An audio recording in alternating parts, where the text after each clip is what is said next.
खेळता अग्नी लागला, मग तो न सावरे जैसा उधवला, तैसा इंद्रिया लळा दिधला भला नोहे. हे पहा, भगवान परमात्मा आपल्याला सावध करतात. आपण इंद्रियांना सहज लीलेने लळा द्यायला गेलो तरी ते चांगलं नाही, घातक ठरू शकतं.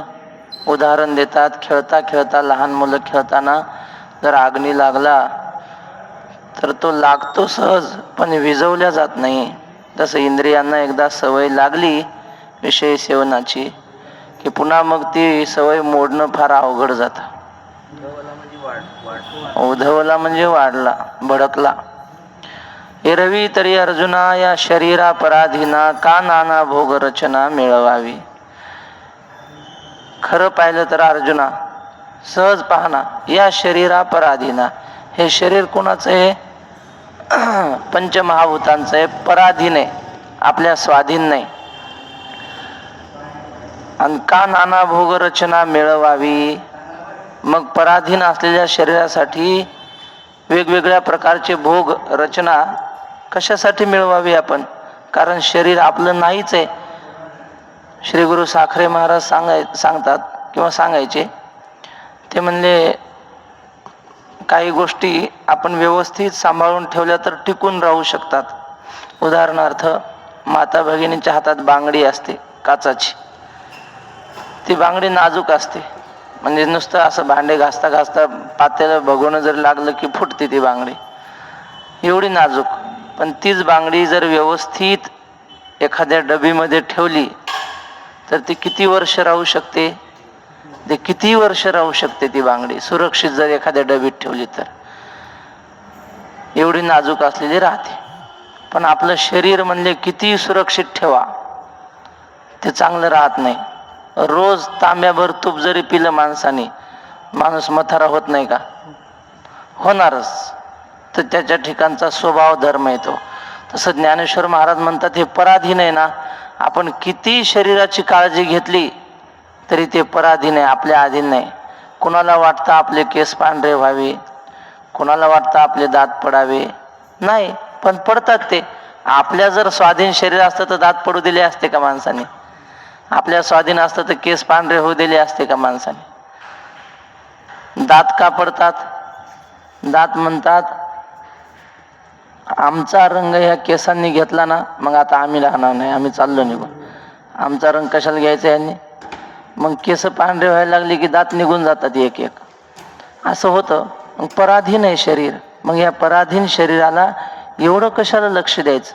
वेगवेगळ्या प्रकारचे विषय भोग कशाला द्यायचे? आपण सायासे करुणी बहुते, सकळ ही समृद्धी जाते, उदो असतो या देहाते प्रतिपाळावे का. आपण प्रयत्न करायचे, रात्रंदिवस कष्ट करायचे, सकळ ही समृद्धी जाते, भरपूर पैसा कमवायचा. आणि त्या पैशाने काय करायचं? काय मिळवायचं पैशाने? तर उदो असतो या देहाते प्रतिपाळावे का. रात्रंदिवस या देहाचाच खड्डा भरायचा, देहाचेच विषय भोग पुरवायचे. उदो असतो या शब्दाचे अनेक अर्थ आहेत. उदो असतो म्हणजे या शरीराला जन्म आणि मरण आहे, किती त्याला सांभाळा, ते मरणार आहे, ते जन्मणार आहे. उदो असतो असा एक अर्थ. उदो असतो याचा अर्थ जन्मल्यापासून मरेपर्यंत असा अर्थ. म्हणजे संपत्ती मिळवायची आणि जन्मल्यापासून मरेपर्यंत काय करायचं? फक्त शरीर सांभाळायचं, बाकी देवधर्म काही करायचा नाही. किंवा उदो असतो म्हणजे दिवस उगवल्यापासून रात्री झोपेपर्यंत काय करतो माणूस? काही नाही, देहाचं इथं बरं पोटासाठी. पहा केवढी आटाआटी, पोट कासयाने भरे आणि तुका म्हणे झुरू झुरू मरे. हे गाथ्यात नाही, पण वक्ते भाव म्हणायचे, जुने महात्मे म्हणायचे. तसे हे रात्रंदिवस या पोटासाठी देहासाठीच मरावं का. सर्वस्वे शिणोनी येथे अर्जवावी संपत्ती जाते, तेणे स्वधर्म सांडूनी देहाते पोखावे काही.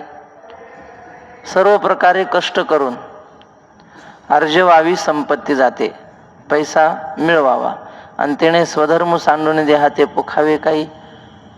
कष्ट पैसा मिळवणं सोपं आहे का महाराज? घाम गाळावा लागतो. आपण सगळे शेतकरी माणसं आहेत. आमच्याकडे हळद असते, हळदीचं पीक. ते उन्हाळ्यात हळद काढायची. आम्ही लॉकडाऊनमध्ये होतो गावाकडं, मग ते काम केलं आम्ही आमच्या शेतात. मग ते काम करताना लक्षात आलं आपली आळंदी पंढरी लय चांगली. हे काय खरं नाही इकडं. सोपं आहे का ते दिवसभर उन्हात हळद वेचायची? कुठलंही शेतीतलं काम असं सोपं नाही. पैसा मिळवणं सोपं नाही. मग ते शेतीतलं असो नाही तर कंपनीतलं काम असो.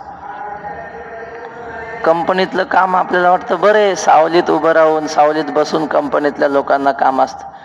पण कंपनीत जाताना आणि येताना ट्रॉफिक आणि ते प्रदूषण आणि ते शहरातलं राहणीमान, ते सगळं पाहिलं की शहरातल्या त्या कामगाराला वाटतं खेड्यातलं जीवन लय चांगलं. शेतातले कष्ट बरे, पण हे शहरातलं दुःख नको. शहरात काहीच स्वस्तात मिळत नाही ना, जाऊ द्या. तर सांगण्याचं तात्पर्य, पैसा मिळवायचा असेल तर कष्ट करावे लागतात. आणि हे सगळे कष्ट करून पैसा मिळवायचा आणि त्या पैशाने काय करायचं? स्वधर्म सांडून देहाते पोखावे काही. स्वधर्म करायचा नाही आणि नुसतं देहाचे चोचले पुरवायचे, असं करणं योग्य आहे का? नाही. मग हे तव पांच मिळावा, शेखी अनुसरेल पंचत्वा, ते वेळी केला के घेऊसावा शिणू आपुला. हे शरीर म्हणजे काय? 5 जणांचा मेळावा आहे. नाथ महाराजांचं एक भारूड आहे. सत्वर पावगे मला भवानी आई रोड गावाहीन तुला. सत्वर पावगे मला भवानी आई रोड गावाहीन तुला. सासरा माझा गावी गेला, तिकडच खपवी त्याला. सत्वर पावगे मला भवानी आई रोड गावाहीन तुला. सासू माझी जाच करते लवकर निर्दाळी तिला. जाऊ माझी फडफड बोलते बोडकी कर ग तिला. नंदेचं कार्ट किरकिर करते खरूज हो दे त्याला. दादला मारुनी आहुती देईन मोकळी कर ग मला. एका जनार्दनी सगळेची जाऊ दे, एकटीच राहू दे मला. सत्वर पावगे मला भवानी आई रोड गावाहीन तुला. हे सासरा सासू काय येते तुम्ही अर्थ पहा. सासरा म्हणजे दंभ सासरा म्हणा किंवा अहंकार रूपी सासरा. सासू म्हणजे कल्पना.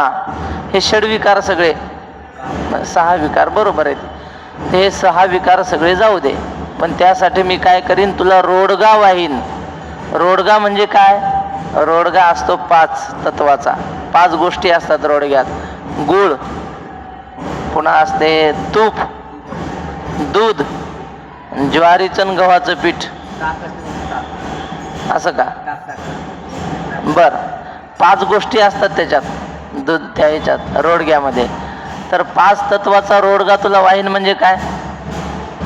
हे पंचमहाभूताचं शरीर तुला वाहीन. बा तुका म्हणे जीव भाव देवा पायी, ठेवून येते काही न मागते. किंवा देह समर्पिजे देवा, भार काहीच न घ्यावा, होईल आगवा तुका म्हणे आनंद. तसं हे शरीर पंचमहाभूतांचं आहे आणि ते पंचमहाभूत घेऊन जाणार आहेत. मग आपण आयुष्यभर त्या शरीरासाठी कष्ट करायचे आणि शेवटी हे शरीर पंचमहाभूतात जाणार. मग केलेले कष्टाचा मोबदला काय? आपल्याला काहीच नाही ना मोबदला. कुणाकडून घेणार? मग हे तो 5 मिळावा, शेखी अनुसरेल पंचत्वा, ते वेळी केला के गिमसावा शिणू आपुला. एखाद्या माणसाच्या शेतात आपण काम केलं, कष्ट केले की त्या कष्टाचा मोबदला मिळतो.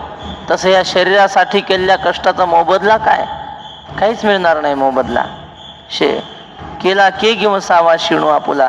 आपण केलेल्या कष्टाचं काय, आपण कुठं फळ मिळवावं? म्हणून केवळ देह भरणं, ते जाणे उघडी नागवण, या लागी येथ अंतःकरण देयावे ना. म्हणून नुसतं शरीराचंच पोषण करणं ही उघडी नागवण आहे. म्हणजे उघड उघड ही आपली फसवणूक करून घेण्यासारखं आहे. एक राजा, त्या राजाला एका माणसाने घोडा दाखवाय आणला. घोडा, राजाला घोडा आवडला. राजा म्हटलं बोला किती किंमत याची? तर म्हणलं 25,000.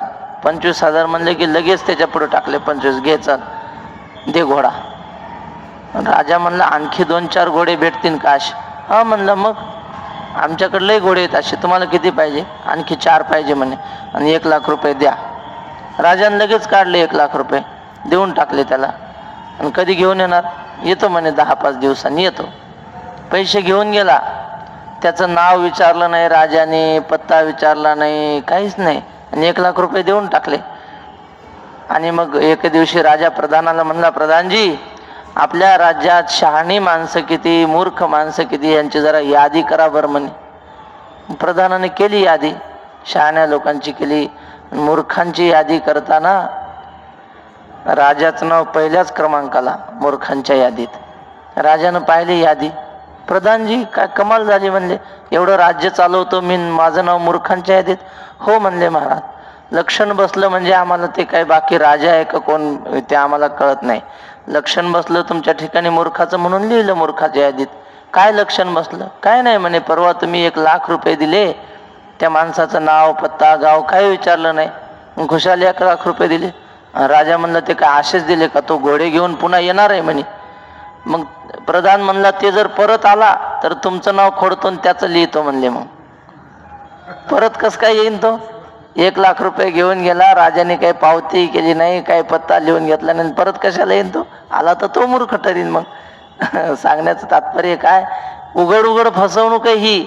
नुसतंच शरीराला सांभाळणं, शरीराला त्रास होतो म्हणून काकड्याला उठायचं नाही, शरीराला त्रास होतो म्हणून वारीला यायचं नाही, शरीराला त्रास होतो म्हणून एकादशी धरायची नाही, शरीराला त्रास होतो म्हणून काही परमार्थ करायचा नाही.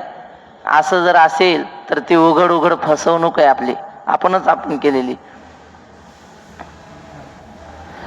तर हे काय सांगत होतो आपण, म्हणून केवळ देह भरणं ते जाणे उघडी नागवणं, या लागी येथ अंतःकरण देयावे ना. केवळ शरीराचं पोषण करणं ही उघड उघड फसवणूक आहे. आणि मग म्हणून इथं अंतःकरण देऊ नये.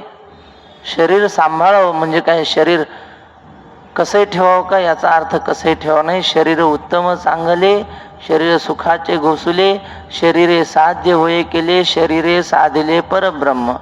तुकाराम महाराज म्हणतात असे, शरीरा दुःख नेदावा भोग, न द्यावे सुख न करी त्याग, शरीर ओखटे ना चांग, तुका म्हणे वेग करी हरिभजने. शरीराला जास्त आरामही देऊ नये आणि जास्त कष्टही देऊ नये, मध्य साधता आला पाहिजे, तसं करावं. आता श्लोक, इंद्रियस्येंद्रियस्यार्थे रागद्वेषौ व्यवस्थितौ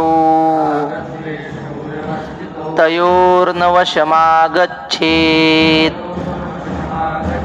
तौ ह्यस्य परिपंथिनौ. या श्लोकाला अन्वयच नाही, म्हणजे सरळ आहे हा श्लोक. इंद्रियस्यार्थे रागद्वेषौ व्यवस्थितौ. इंद्रियाच्या विषयाच्या ठिकाणी रागद्वेष अवश्य ठेवलेले असतात. असल्या इंद्रियाच्या ठिकाणी रागद्वेष अवश्य ठेवलेले असतात. म्हणजे प्रत्येक इंद्रियाचा प्रत्येक एक विषय असतो आणि त्या विषयाची प्राप्ती झाली की राग निर्माण होणार. राग म्हणजे काय? राग म्हणजे मिरवणूक. राग म्हणजे काय?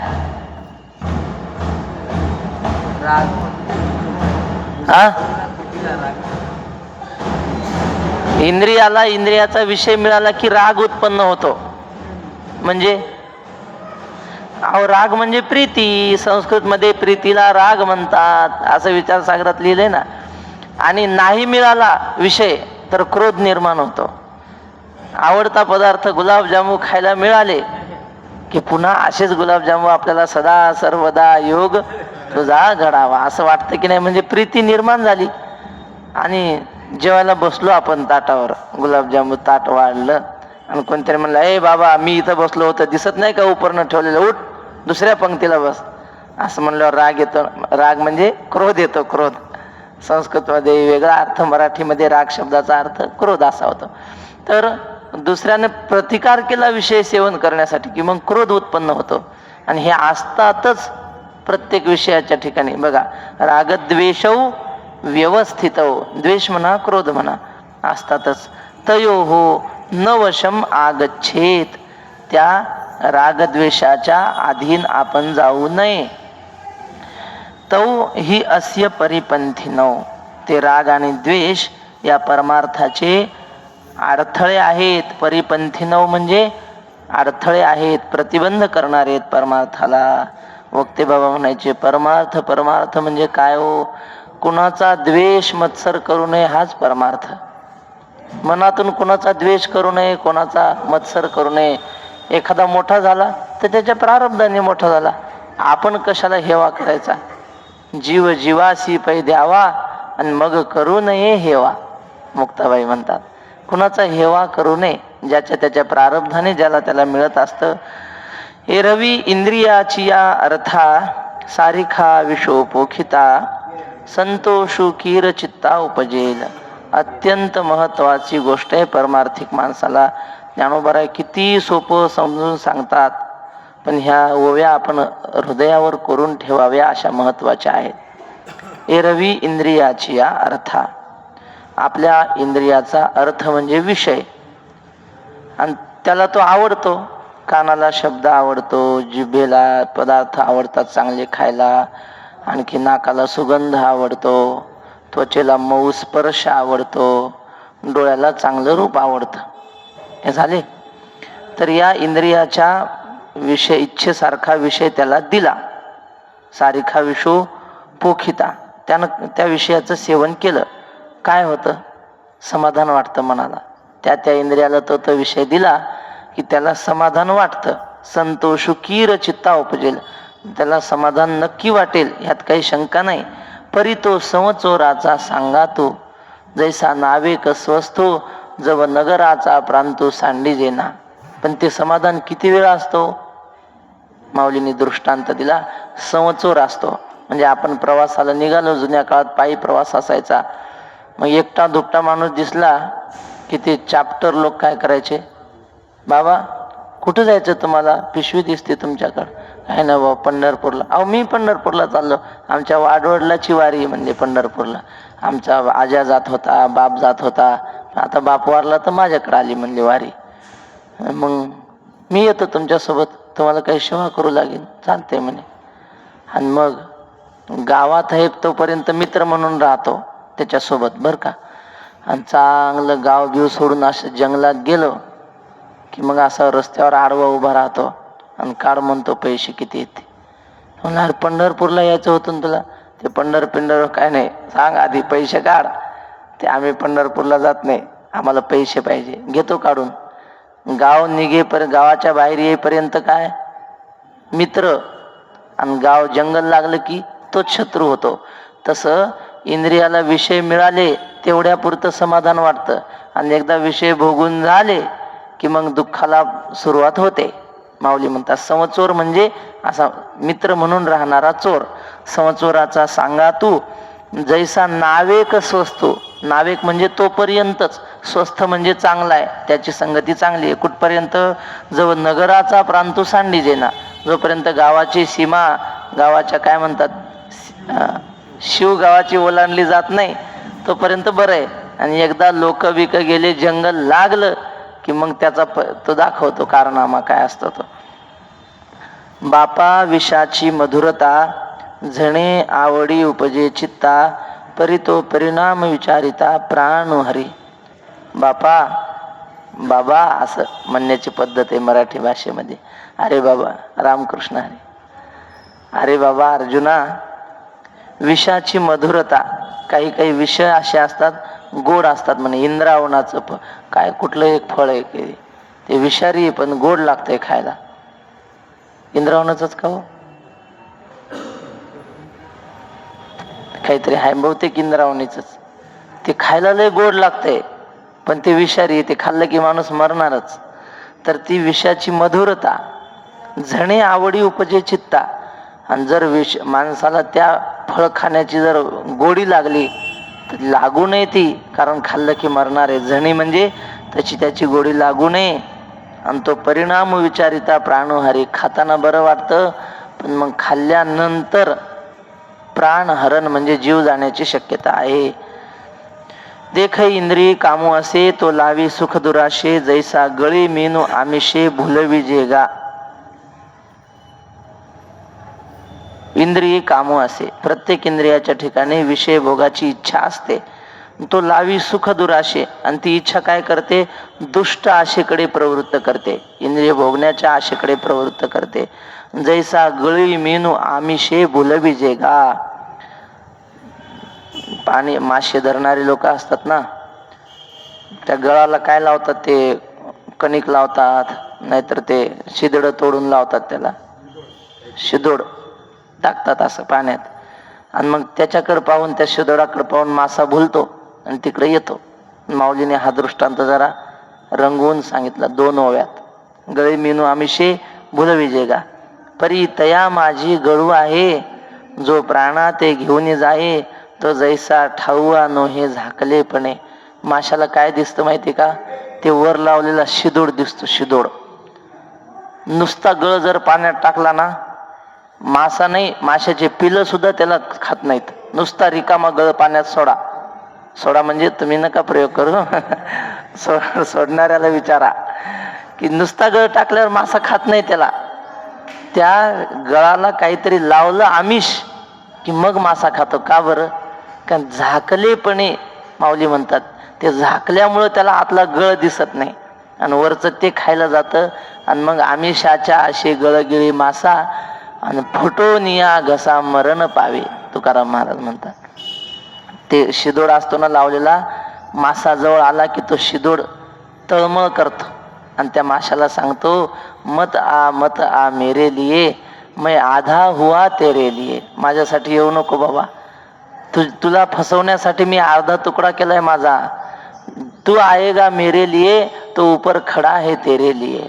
तू जर मला खायला आला तर तुला खाणारावर थांबलाय, येऊ नको. पण माशाला कळतच नाही आतला गळ झाकून असल्यामुळं. तो जैसा ठाऊआ नोहे झाकलेपणे, ही सगळ्यात महत्वाची गोष्ट आहे. तुकाराम महाराजांचा एक अभंग आहे. आम्ही संस्थेत बसलो नव्हतो तेव्हा, 2010ची गोष्ट असेल, 10-11ची. राऊत बाबांची प्रवचनं असायची जोग महाराज संस्थेमध्ये. तेव्हा अभंग आला होता, संसार साते आले हो ऐका, तुटीचे ते नका केने भरू. लाभाचा हा काळ अवघे विचारा, पारखी तो करा साह्य येथ. शृंगारिले दिसे आतील निराळे, गोविला पदर उगवेना. असा अभंग आहे. तर त्या अभंगात बाबा प्रमाण असं आहे, शृंगारिले दिसे आणि आतील निराळे. हे जगामध्ये की नाही लय असे म्हणजे पॅकिंग भारी असतात वस्तूंच्या, आणि आतला माल वेगळाच असतो. आता हे नाही का आम्ही काल घेतलं, पण ते खरखर करतंय वरून दिसायला लय भारी, पण ते काय आतला माल चांगला पाहिजे ना.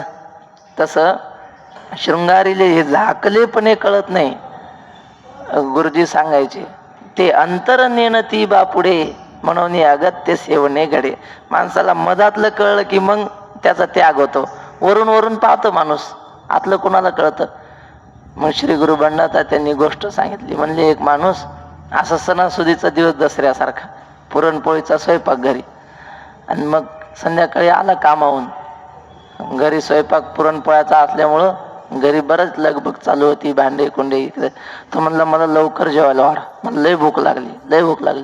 ती म्हणली, हातपाय तर धुवून या.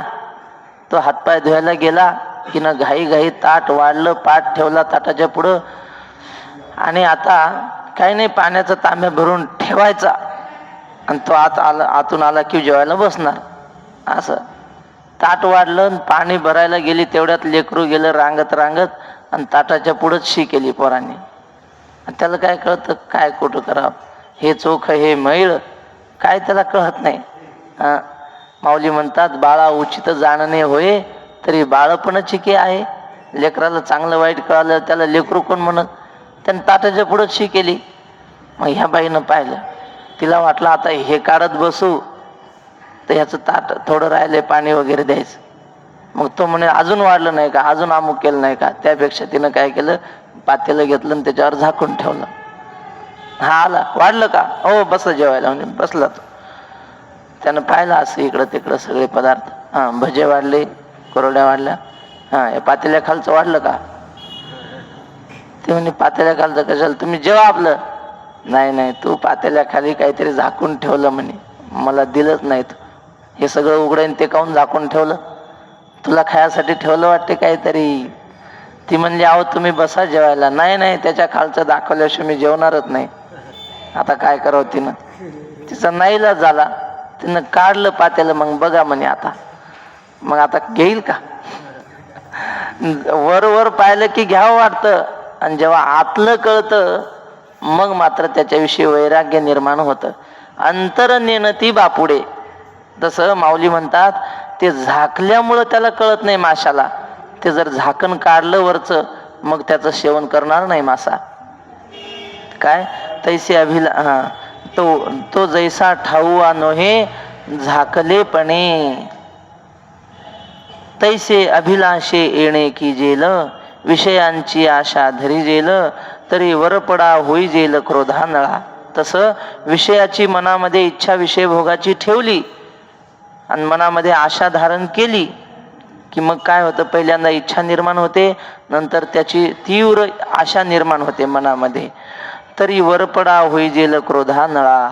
मग तो विषय प्राप्त झाला नाही की क्रोधरूपी अग्नी निर्माण होतो, आणि त्या अग्नीचं भक्ष्य आपणच होतो, आपणच त्या अग्नीमध्ये पडतो.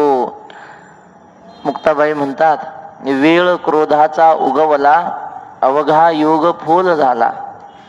म्हणजे तसा विकार कोणताच चांगला नाही, पण त्यातल्या त्यात काम आणि क्रोधाची तुलनाच करायची झाली तर कामामध्ये क्षणिक का असेना सुख आहे, क्रोधात काहीच नाही ना.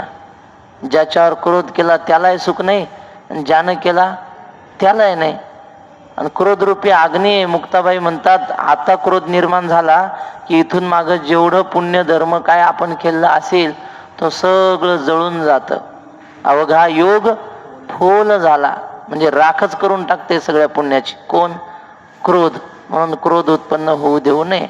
आणि क्रोध कधी वा तुका म्हणे कोपे घडे पुण्यक्षय, आणि होणार ते होय प्रारब्धेची. किती सुंदर आहे बघा. तुकाराम महाराज म्हणतात, कोप म्हणजे क्रोध निर्माण झाला की पुण्य सगळं नष्ट होतं. म्हणून प्रारब्धानं सगळं होते, कशाला क्रोध करायचा कोणावर, असं म्हणतात. म्हणून या क्रोधरूपी अग्नी, पण त्या क्रोधाचं मूळ कामच आहे ना. काम निर्माण झाला की क्रोध होणारच. जिथं क्रोध उपजला तिथं काम आधीची आला, जिथं काम उपजला तिथं क्रोध आधीची आला. क्रोधी असे ठेविला समोह जाणे. जिथं काम उत्पन्न झाला तिथं क्रोध येणारच त्याच्या मागून, त्याचं काय सांगायचं कामच नाही. जैसा कवळवनिया पारधी, घातेची ये संधी, आणि मृगाते बुद्धी साधावया.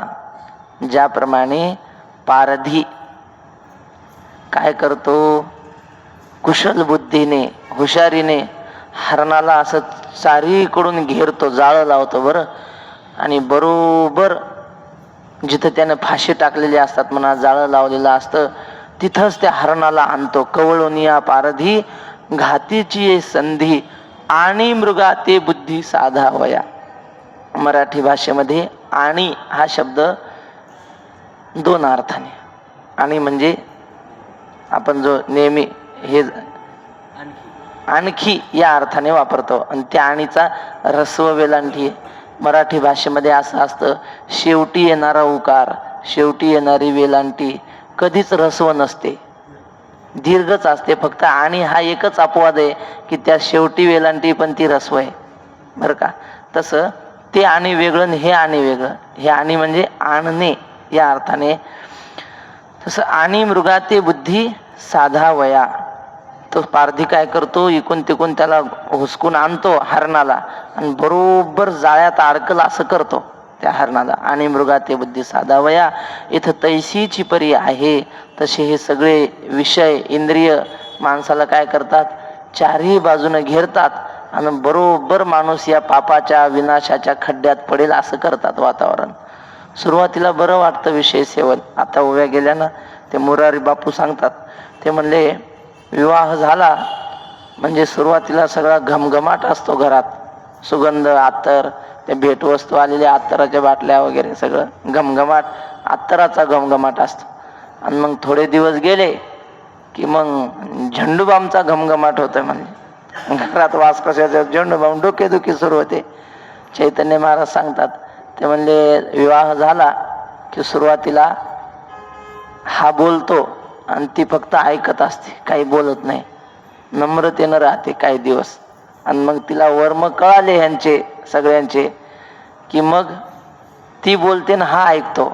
सुरुवातीला हा बोलतो, ती ऐकते, नंतर ती बोलते, हा ऐकतो, आणि मग कालांतराने दोघंही बोलतात आणि गल्ली ऐकते. म्हणजे सगळे, म्हणजे भांडणं होतात.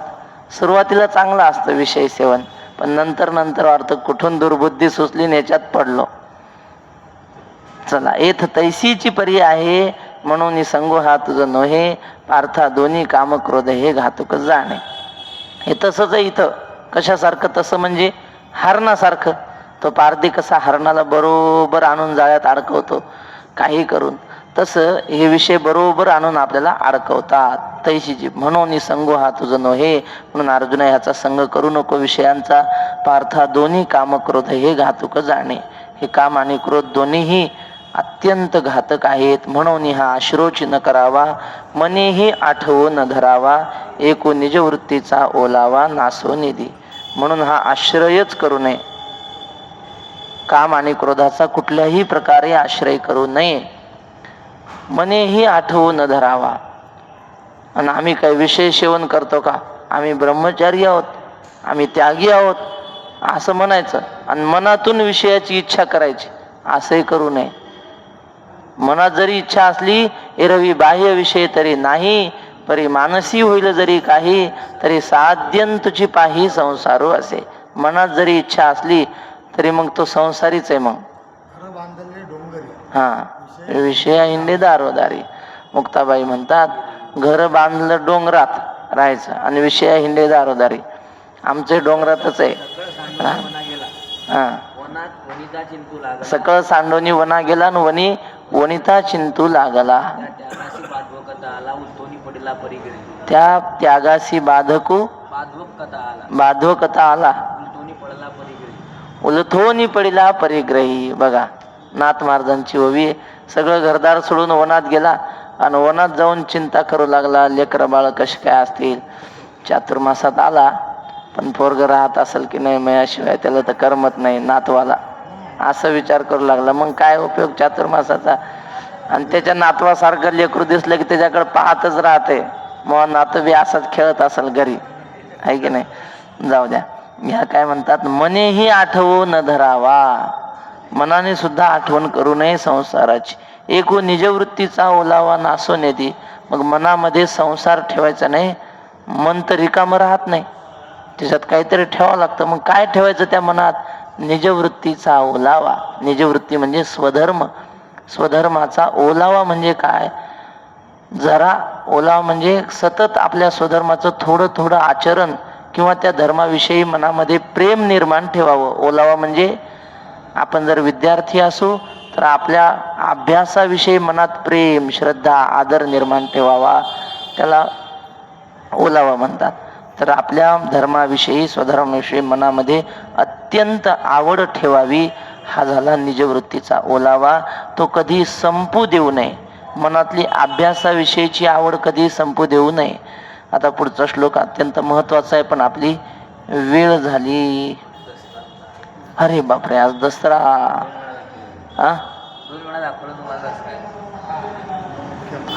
या सोन्याची किंमत वाटत नाही माणसाला, किती वेळा दाखवलं तरी. बरोबर, मग बरोबर आहे काकांचं. आज दसरा आहे, पण आता आपली इथली वेळ संपल्यामुळं दुपारचा 3 वाजताचा पाठ फक्त दसरा या विषयावर. तर दसऱ्याला सोनं लुटलं जातं आपल्याकडे. का सोनं लुटतात? आपट्याच्या झाडाची पानच का हे करतात? त्याचं कारण आहे की एक वरतंतू नावाचे ऋषी होते. भडोच नावाचं क्षेत्र आता आहे ना, भडोच कुठे? गुजरातमध्ये. गुजरात, नर्मदेच्या काठावर. तिथं वरतंतू नावाचे ऋषी होते. आणि आपल्या इथला पैठणचा एक मुलगा देवदत्त नावाचा ब्राह्मण आणि त्यांचा मुलगा, त्याचं नाव कौत्स. मग आता विद्या अध्ययन करण्यासाठी या ब्राह्मणाने तिथं मुलगा ठेवला वरतंतू ऋषीकडे. अभ्यास केला वरतंतू, त्या ऋषीकडे राहून अभ्यास केला. 12 वर्ष अध्ययन पूर्ण झालं आणि निघाला तो. गुरुजीला म्हटला, महाराज माझ्याकडे काहीतरी गुरुदक्षिणा मागा. गुरु म्हटले, बाबा तू माझ्या इच्छेप्रमाणे अभ्यास केलास, माझ्या आज्ञेचं पालन केलं, कधी अवज्ञा केली नाही माझी, हीच मला गुरुदक्षिणा, मला काही नको, तुझ्यासारख्या विद्यार्थ्याकडून मला काही नको. नाही नाही गुरुजी काहीतरी मागाच, काहीतरी मागा. मागा म्हणल्यावर गुरुजी म्हणले, ठीक आहे तू असं कर, तुला मी 14 विद्या शिकवल्या ना, 14 विद्याच्या मोबदल्यात मला 14 कोटी सोन्याच्या मुद्रा दे. एका विद्येला 1 कोटी सोन्याच्या मुद्रा, आणि तेही एकाच माणसाकडून आणून द्यायच्या, याकडून थोडं त्याच्याकडून थोडं असं नाही. मग त्याने विचार केला, असा कोण आहे बाबा एवढ्या सुवर्ण मुद्रा देणारा? मग अयोध्येचा रघुराजा, तो श्रीमंत आहे आणि उदार आहे अशी प्रसिद्धी होती. ते अयोध्येला गेला तो मुलगा, रघुराजाकडे विनंती केली. पण असं होतं, रघुराजाने विश्वजित नावाचा यज्ञ केला होता आणि सगळं धनद्रव्य वाटून दिलेलं होतं, काहीच नव्हतं स्वतःजवळ. त्या मुलांनी पाहिलं, माघारी निघाला, हे काय देऊ शकतील म्हणले, कारण ह्यांनाच आता गरिबी आलेली आहे. राजा म्हटला, असं काळजी करू नको, तू माझ्या दारावर याचकाला ना, विन्मुख गेली या अतिथी आणि सुकृताची संपत्ती, हे पैशाची संपत्ती गेली तर चालेल, पण आमची पुण्याची संपत्ती आम्ही जाऊ देणार नाही. काय ते प्रभू रामचंद्राचं एक वाक्य आहे, ते प्रभू रामचंद्र म्हणतात, नाही नाही ते प्राणजाई प्रवचन ते नाही, आणखी एक आहे, न भीतो मरणादस्मी केवलम दूषितम यशहा. म्हणजे आम्ही मरणाला भीत नाही, आम्ही फक्त अपकीर्तीला भीतो. आणि रघुराजाच्या दारात येऊन जर कोणी विन्मुख गेला, ही अपकीर्ती आम्हाला मरणापेक्षा जाणते नाही. तवच जी यावे जव अपकीर्ती अंगा न पवे, तुला तुझ्या सुवर्ण मुद्रा मिळवून देणार. लगेच सेनापतीला सांगितलं, चला सैन्य शस्त्र तयार करा. कशासाठी? काही नाही म्हणले, आपल्याला इंद्रावर स्वारी करायची, स्वर्गातली संपत्ती लुटून आणायची. आणि तयारी सुरू झाली लगबग. नारद गेले आणि इंद्राला सांगितलं, म्हणले रघुराजा तुमच्यावर स्वारी करायला येतोय. कशासाठी? काही नाही म्हणले, ते एका विद्यार्थ्याला सुवर्ण मुद्रा द्यायच्या, त्यांच्याकडे नाही म्हणून तुमची संपत्ती ते नेणार आहेत युद्ध करून. मग इंद्र म्हणला, हे काही बरं नाही, मग तो जर याच्यासाठी येत असेल तर आधीच आपलं यशस्वी माघार, सगळं स्वर्गातली संपत्ती धनद्रव्य त्याने त्या आपट्याच्या झाडावर ओतल्या सुवर्ण मुद्रा. नुसत्या 14 कोटी नाही, भरपूर ओतल्या. आणि मग ते रघुराजाने पाहिलं, त्या विद्यार्थ्याला म्हणले, तुला घ्यायच्या तेवढ्या घे. तो म्हणला, मी याच्यातल्या फक्त 14 कोटी तेवढ्या मला पाहिजे ते घेणार, बाकीचं अजिबात नाही म्हणे, पण नकोच आहे. त्याने घेऊन गेला, त्या गुरुजीला दिल्या. पण हे राहिलेले ते काय करायचे? राजा म्हटला, हे माझंही नाही, तो विद्यार्थी घेईना. मग राजा म्हटला, लोकांना आता तुम्हाला लुटायचं तेवढं लुटा. मग लोकांनी त्या आपट्याच्या झाडावर पडलेलं सगळं, ज्याला जेवढं पाहिजे तेवढं भरपूर नेलं. काय फोडिले भांडार आणि धन्याचा हा माल, किती घ्या. मग तेव्हा लुटलं सोन्याच्या मुद्रा. मग आता सोनं नाही राहिलं तर मग आपट्याच्या झाडाला सोनं समजून ते उपलक्षण करून त्याचं सोनं आपण प्रत्येकाला देतो, म्हणजे सोनं लुटायला जातो. आपले हिंदू धर्मातले सण असे आहेत की ते सण आपले जीवन चांगलं करण्यासाठी आपल्याला मदत करतात. आजच्या दिवशी संध्याकाळी लोक 2-3 घटना, रावणाचा वध झाला एक, आणखी अज्ञातवासात पांडव गेले त्यावेळी पांडवांनी शस्त्र ठेवले होते आजच्या दिवशी शमीच्या झाडावर. शमी म्हणजे आपटा,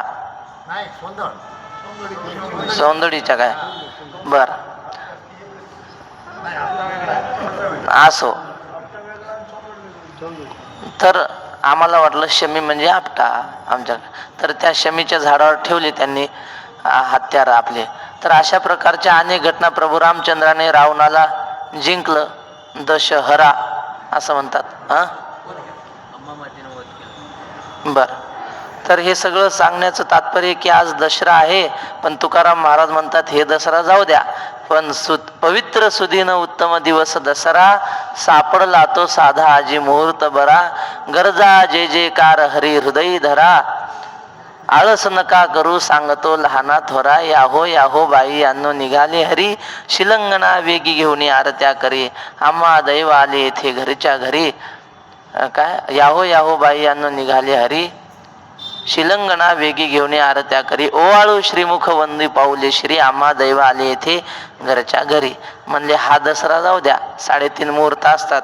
एक कोणता, दिवाळीतला पाडवा 1, पुन्हा गुढी पाडवा 1, 2, दसरा 1, 3 आणि आखोजीने अक्षय तृतीया मनानं पाठ चालू आहे ना आपला. अक्षय तृतीया अर्धा मुहूर्त आणि झाले 3.5. आणि त्यातला महत्वाचा मुहूर्त 1 पूर्ण आजचा दसरा आहे. आणि आजच्या दिवशी आपण काही केलं पर्व काळ खूप पुण्य देतो. तुकाराम महाराज म्हणतात माणसाचा देह मिळणं हाच दसरा आहे. आणि तो जसं हे 3.5 मुहूर्त आहेत की नाही, तसा हा 3.5 हाताचा अक्षय मुहूर्त औटामध्ये साधते. औट म्हणजे 3.5 हात. तर या 3.5 हाताच्या देहामध्ये अक्षय मुहूर्त साधता येतो. अक्षय म्हणजे अक्षय ब्रह्मरूपता प्राप्त करून देता येते. पशुका होत पन्हैया नरका कछु न होय, एक बार नर करणी करे सो नरका नारायण होय. जनावराचे कातड्याचे जोडे वगैरे होतात, माणसाच्या कातड्याचं काहीच नाही होत. पण माणसानं चांगलं सत्कर्म केलं तर माणसाचा देव होता येतं. म्हणून असा हा दसरा रूपी मानवी देह आपल्याला प्राप्त झाला. त्या माध्यमातून आपण संतांची संगत करून आपल्या जीवनाचं कल्याण करावं. पुंडलिक वरदा.